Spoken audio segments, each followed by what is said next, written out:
Yo guys, it's JJ, and today I'm going to be walking you through how Tay Keith makes super dope beats for the likes of Lil Baby and Lil Durk. And before we get into this video, make sure to like, comment, subscribe. We are on the road to 1,000 subs, literally just like sub 50 away now, so all the support is appreciated. And to show love for that, I've got a bunch of free drum kits down below for you, so make sure to go grab some. And now, without further ado, let's just begin the video. First things first, I got myself an instance of Omnisphere. I'm doing this at 150 BPM in the root note of like a B minor scale. And the preset I've got, as you guys can see here, is a thin DSP melodist. I got from the ARP and BPM or the Bells and Vibes. One or the other, I believe. And as you guys can see over here, this is the pattern I came up with. It might look a bit weird or complex, but it's very simple.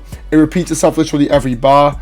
And if I just take away this top line here, as you guys can see, it's just been copy and pasted. Simple as that. So we're breaking this down. It is very much simple. Starting off on a root note, going up to the C sharp, root note, and then D, and dropping it down to an F sharp, and then still sticking with the C sharp and D, as you guys can see. And then on top of that, I really want to emphasize the use of these notes right here. They are all part in the scale where notes are in tension or one semitone apart, just giving it a nice little dark vibe. And just by copying and pasting it upwards, as you guys can see again, it just fills out the frequency ranges and just makes it super whole. And there we have the pattern. Last thing you need to know is I clicked Alt R to get up the randomizer so I could randomize velocities, making it sound a bit more natural. And without further ado, this is what the first part of the melody sounds like. And there we have it. As you can see, I got a bit of inspiration from that one track off like that DJ Khaled album. Forgot the name of it, to be honest, but yeah. Now for the mix, keeping it super simple, all I really did was add the EQ, cutting off unwanted frequencies, and then a bit of reverb, of course, for that ambience. And then last but not least, I started separating the sound 23%, just making it a bit wider in the mix. And then next up, we got ourselves an instance of Expand 2. I used a preset called Producer Brass from the Brass and Woodwind Bank, as you guys can see, and this is essentially the pattern I've laid down.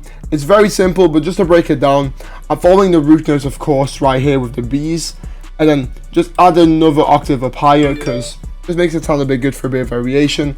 That's how Tay Keith does it, you know, keeping it simple, but the variation usually just comes from like playing with the octaves, playing with the pitch, just shifting, you know, just one small thing that makes a big difference. And then for the next 8-bar pattern that plays throughout the whole beat, I dug down the brass down to the F sharp, as you guys can see, which was some of the notes that were used in the previous melody. And then of course did the same thing, taking it to an F sharp, one octave higher. And the last thing I did was, obviously, instead of having it all just look like that, I had it like this, just because I feel like the little gaps just sound nicer, gives it a bit more tension. But without further ado, this is what the brass section sounds like alongside the bells.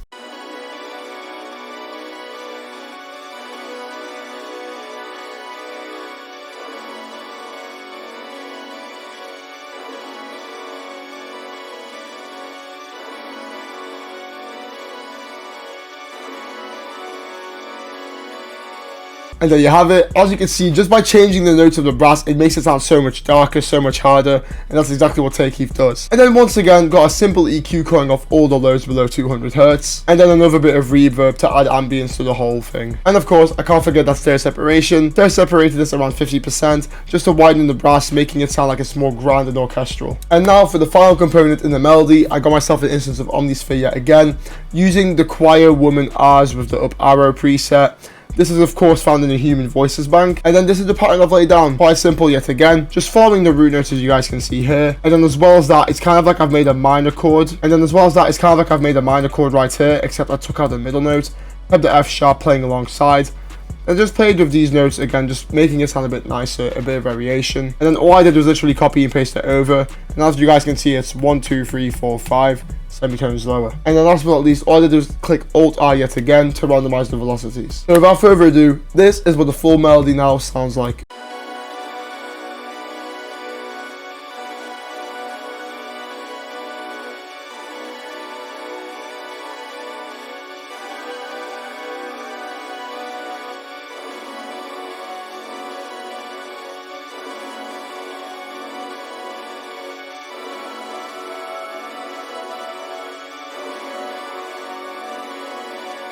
And there we have it. As you can see, that's the full 16 bar, which I of course use for variation. And before we get into the drums, let me just show you the last mixer that I did on the vocals. Would you believe me if I told you it was another EQ? Again, cutting off all the lows and just ducking these harsh frequencies. And then of course, a heavy amount of reverb to really make that choir sound grand. And then last but not least, I stereo separated the choir 100% because I really wanted it to be wide, wanted to give that grand feeling in the whole beat, and that's exactly what it did. And now to go into the drums. First things first, we got ourselves the snare pattern. As you guys can see, simple enough, just follows the pattern over and over again. However, I did add this nice little roll here at the end because a bit of variation. Again, that's how Take Keith does it, keeping it simple but just using the crucial components of the drums and the melody. And then next up, of course, we got ourselves the hi-hat pattern.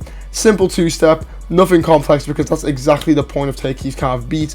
Simple drums, hard melodies, and make sure your drums are just punching good. So without further ado, this is what the snare and the hat sound like together.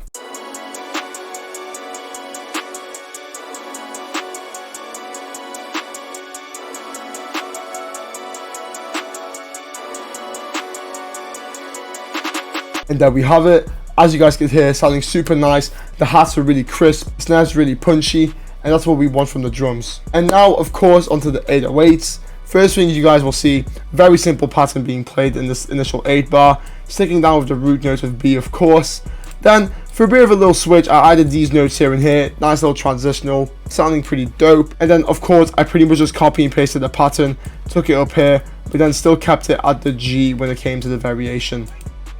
And then last but not least, something that I do to both my kicks and my 808s, I click Control A, highlighting everything, and then using the scroller wheel, I max my velocities out. The reason I do this, and I say this in every video, is because it makes your drums hit harder, makes your 808 and kick much more punchier, appealing to more producers and artists. And if you're going for that Take Keith style, really do this. It makes your drums just sound so much better. And of course, for the kick pattern, it's essentially the 808 pattern, just kept at the same pitch. And now, without further ado, this is what the full beat sounds like.